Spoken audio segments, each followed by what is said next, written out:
El abordaje que voy a intentar hacer hoy tiene que ver con conflictos que los te perciben, la persiguen nacional, conflictos de corte territorial que derivan en torno a los residuos y las implicancias que esto tiene con el tema del concepto de derecho a la ciudad. Y van a ver que algunas de las cosas que voy a decir están en la cartilla porque la hicimos en conjunto, entonces no tenía tantas neuronas de sobra para inventar cosas nuevas para hoy. Entonces, algunas cosas van a ser como repeticiones de lo que ya está escrito.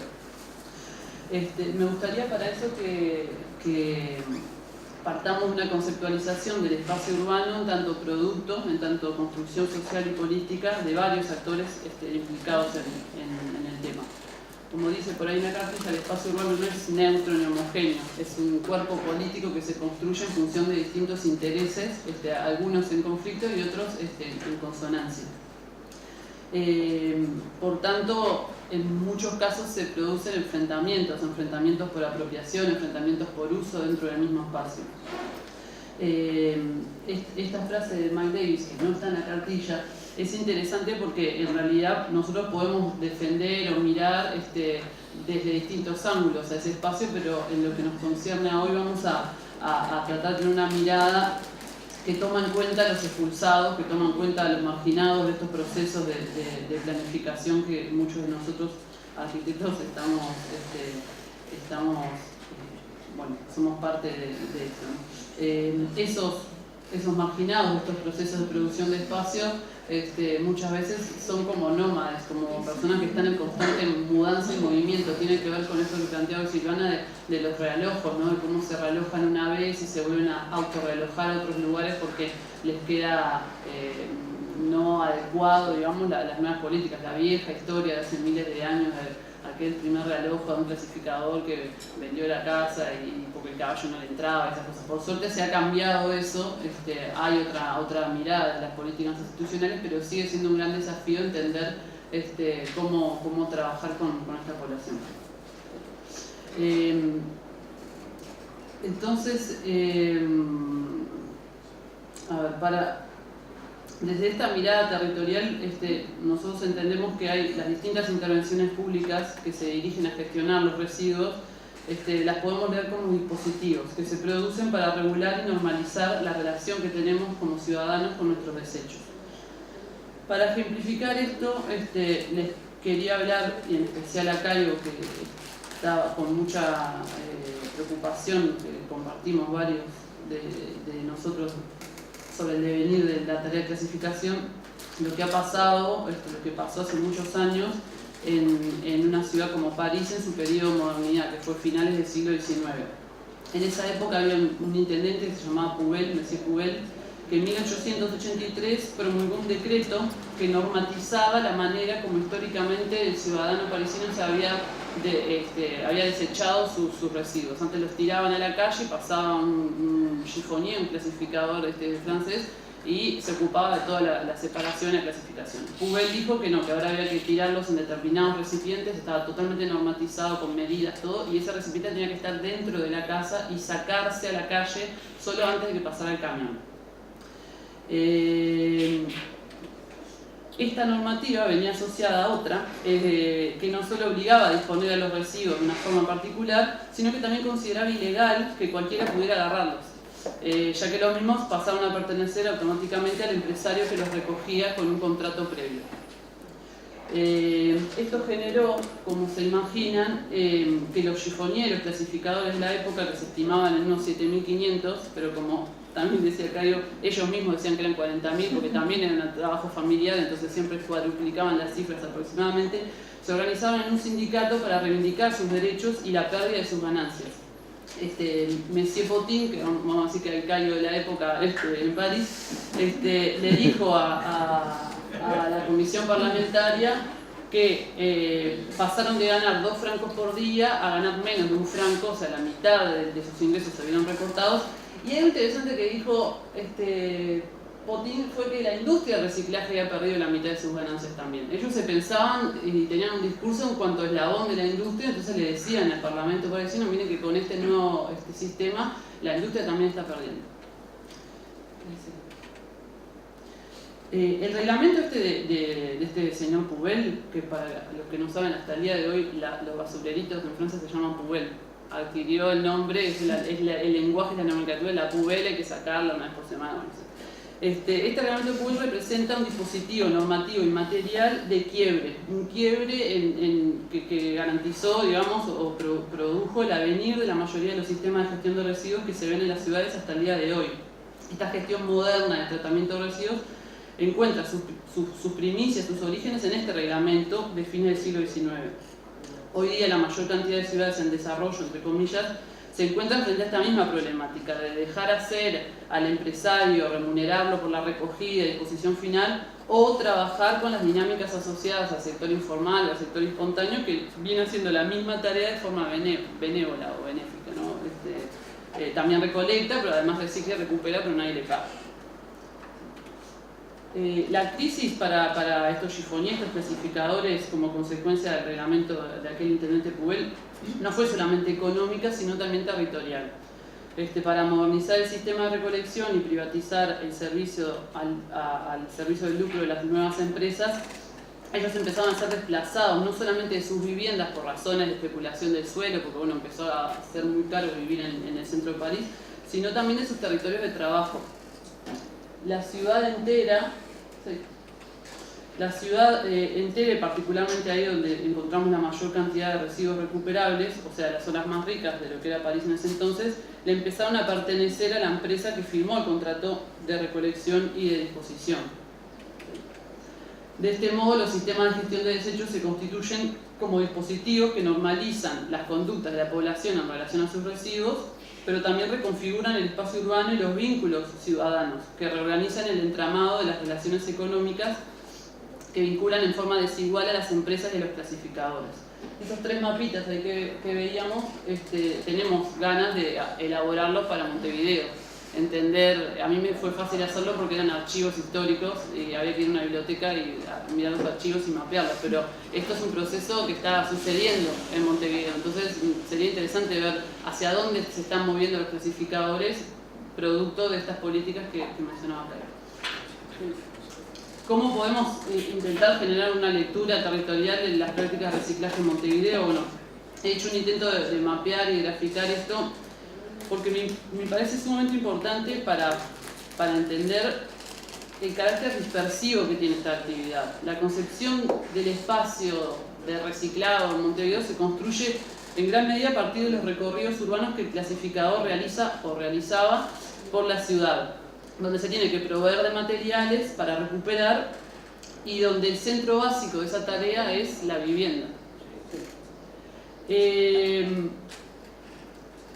Esto para mí es importante como obligarnos a entender que no hay un espacio único, concentrado, donde todas las actividades relacionadas al reciclaje ocurren.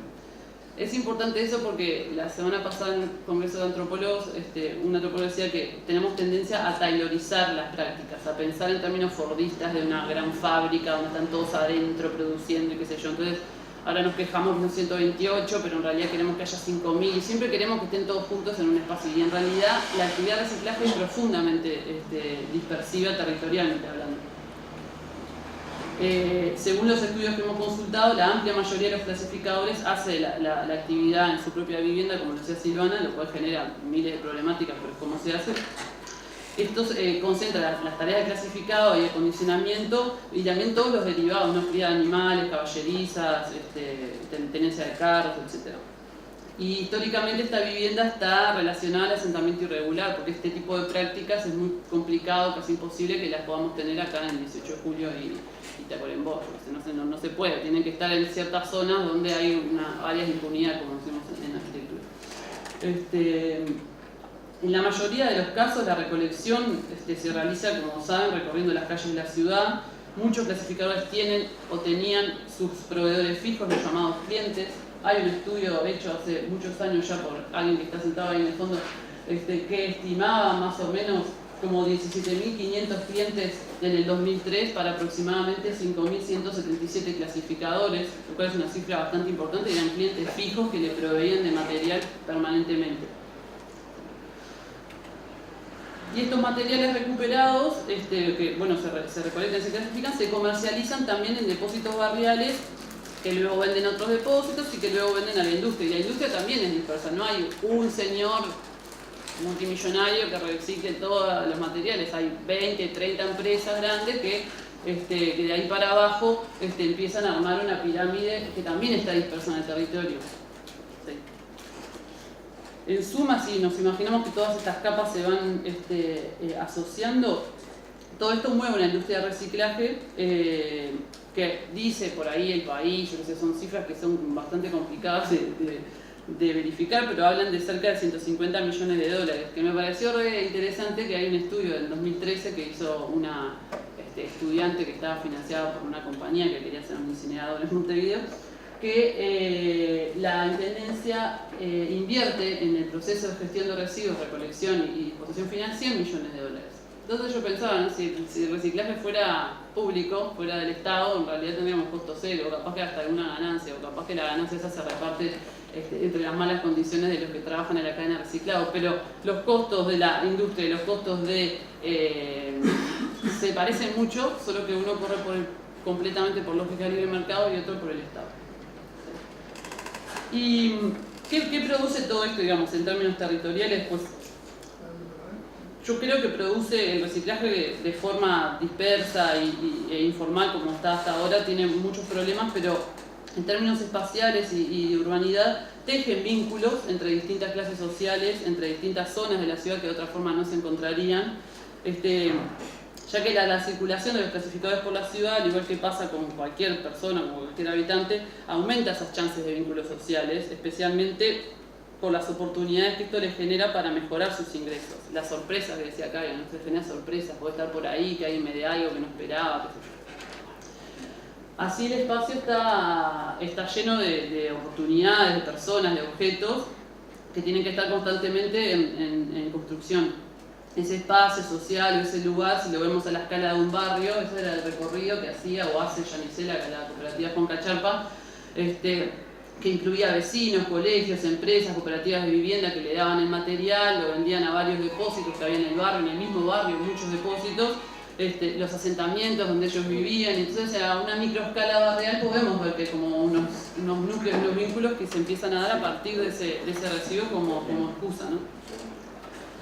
Sin embargo, en los últimos 10 años se han venido produciendo transformaciones importantes en la forma de gestionar estos residuos, que Caio los mencionaba hoy, que nosotros los incluimos en la cartilla, y que para mí son 5 dispositivos normativos que me hacen acordar mucho al punto ese de quiebre que tuvo París en su proceso de modernización. A partir de los contenedores del 2004, nada retrocedió, se fue de ahí para adelante. Entonces, la ley de envases los concentra en 4 puntos, digamos, están ahí y pierden esa posibilidad de salir a recolectar, digamos. ¿Por qué? No sabemos, digamos, hay muchos modelos mixtos donde el reciclador va y hace el trabajo de recolección, acá no, acá se queda quietito ahí en la planta y bueno, le van a traer las cosas, eso corta sus vínculos que tenía con el ciudadano.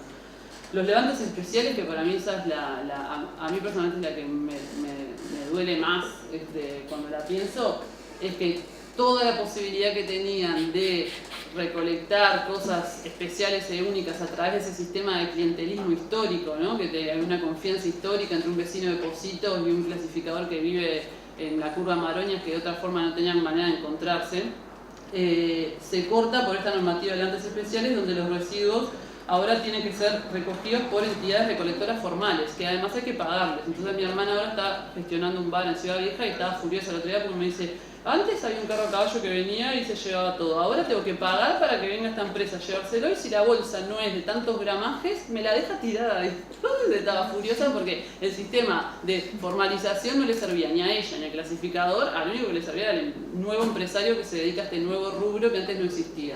Nos preguntamos por qué esta formalización no se dio de una forma un poquito más incluyente, ¿no? Y bueno, creo que por eso la problemática de Caio. Y bueno, y por las dos últimas, que ya las conocemos mejor, son las zonas de exclusión, no poder entrar a Ciudad Vieja, donde está la riqueza más grande en términos de residuos, ¿no? Donde se produce todo el papel, el cartón, etc. Y los nuevos contenedores que veíamos en la foto de hoy, que son por supuesto, para mejorar la salud de esas personas, pero una vez que tengan buena salud no sabemos de qué van a vivir, qué van a comer, qué van a hacer con su familia, porque no tienen ingresos. Si se observan en conjunto estas nuevas regulaciones, con la ley de envases y las otras, es posible notar que al mismo tiempo que se excluyen los clasificadores informales de las zonas céntricas de Montevideo, se busca formalizar su trabajo en el espacio de las plantas, ubicadas en las periferias de la ciudad. Entonces, por eso yo insistía hoy la importancia de pensar que hay barrios que se estaban uniendo a través de ese residuo, que yo sé que vivo en Pocitos y que el clasificador que recorre en las calles de mi cuadra no es de Pocitos, es de mucho más lejos. Y la única forma que él tiene de conseguirse una televisión 29 pulgadas, como decía Caio el otro día en un programa, es que alguien se lo done, que haya un vínculo de ciudadanía y de encuentro donde pueden haber trueques de cosas en las ferias o se pueden generar otro tipo de ingresos alternativos, ¿no? Y este tipo de políticas que veíamos recién no solo son insuficientes desde el punto de vista de la inclusión laboral, sino que además genera profundas transformaciones en la forma en que se configura el acceso a estos trabajadores al territorio. Estos procesos de desplazamiento que Caio mencionaba hoy son un poco los que son un poco los que se llaman, están conceptualizados por algunos teóricos como Harvey, de acumulación por desposesión. En realidad el capitalismo llega a un estado avanzado donde para poder seguir acumulando precisa desposeer a los que tenían históricamente para así generar más riqueza. En este caso, la ciudad no se neoliberaliza solamente privatizando los residuos, sino quitándoselos a los más desfavorecidos, dando así una lucha por la apropiación de los mismos. Los poderes de capital se enfrentan y se sirven de los que otros han producido, por eso es de vital importancia poder apropiarse y proteger ese flujo de residuos en tanto bienes públicos, porque los generamos nosotros y no tienen ningún valor. Entonces podrían ser como el agua, el aire y tantas otras cosas que hemos peleado porque se estaticen, podrían ser bienes de uso público. Y en ese sentido nosotros sabemos que ha sido importante en el desarrollo capitalista de nuestras ciudades que estos bienes públicos se apropien en manos de privados, y en un país como el nuestro, en Uruguay, que sea las comunicaciones, el agua, la electricidad, digamos, somos ejemplo único en el mundo de estatización. Creo que con la basura todavía nos queda un gran debe para entender que estamos frente a lo mismo, que debería ser un bien de utilidad pública que toca preservar para el beneficio de todos nosotros y también de los que más lo necesiten. Y bueno, llegamos al final, donde aparece el famoso concepto del derecho a la ciudad, que se ha puesto de moda recientemente por Naciones Unidas, lo ha puesto, hasta es como re fashion, ¿no? Todos mis colegas están por ahí, por el mundo, hablando de derecho a la ciudad. Y en realidad es un concepto que nace también de la misma París que hablábamos hoy, pero del año 68, ¿no? Donde era como había mucha efervescencia. Y este teórico, Henri Lefebvre, entendía que la ciudad debería ser también un espacio para apropiarse y volver a tenerlo en manos de la gente, ¿no? La idea central de Lefebvre radica en entender que la ciudad contemporánea fue tomada por intereses de capital y que por ende dejó de pertenecer a nosotros y a la gente. Yo creo que en este contexto podríamos o deberíamos nosotros, en tanto ciudadanos montevideanos, pensar otro tipo de dispositivos que no operen en lógicas de control, sino de potenciación de lo que ya existe, de mejorar mucho pero con poco. Lefebvre abogaba a través del derecho a la ciudad a rescatar al hombre o a la mujer, en esa época igual hablaban de hombres, estos agregados propios, como elemento principal, protagonista de la ciudad que él mismo ha construido. El derecho a la ciudad deviene así un derecho a la centralidad, a no estar excluido de la forma urbana. Excluir del urbano a grupos, clases, individuos es también excluirlos de la civilización y de la sociedad.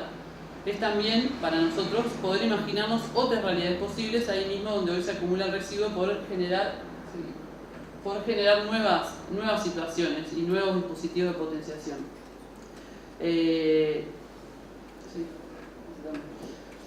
Lefebvre incluye entonces este derecho fundamental en cuanto a esperanza de una movilización social territorializada. Para nosotros, reconocer a los clasificadores podría afirmarse a entenderlos como habitantes de la ciudad y por tanto con derecho a tejer lazos de ciudadanía, donde los residuos operen como pretexto de vinculación con otros habitantes, reconstruyendo y recreando así una nueva ciudad.